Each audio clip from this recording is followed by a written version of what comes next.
পাহাড়ের ধারে ছোট্ট একটি গ্রাম, যেখানে আনন্দ, খুশি, মজা ভরপুর ছিল। সেই গ্রামের পাশে একটি জঙ্গল ছিল। কিছু খারাপ ব্যবসায়ী সেই জঙ্গল থেকে প্রতিনিয়ত কাঠ কাটতে লাগলো। দিনের পর দিন গাছ কাটতে কাটতে জঙ্গলের গাছ প্রায় শেষ হতে লাগলো।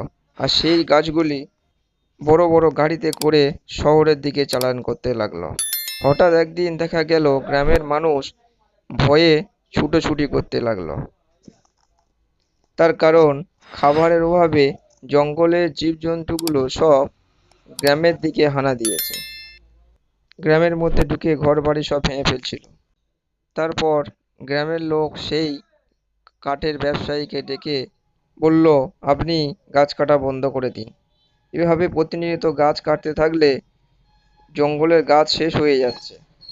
আর খাবারের অভাবে জঙ্গলের জীবজন্তুগুলো সব গ্রামের দিকে হানা দিচ্ছে। আর আমরা গ্রামের মানুষ নিজের প্রাণের ভয়ে গ্রাম ছেড়ে পালাতে হচ্ছে। এভাবে চলতে থাকলে সবার ক্ষতি হবে, জঙ্গলের জীবজন্তু, গ্রামের মানুষ।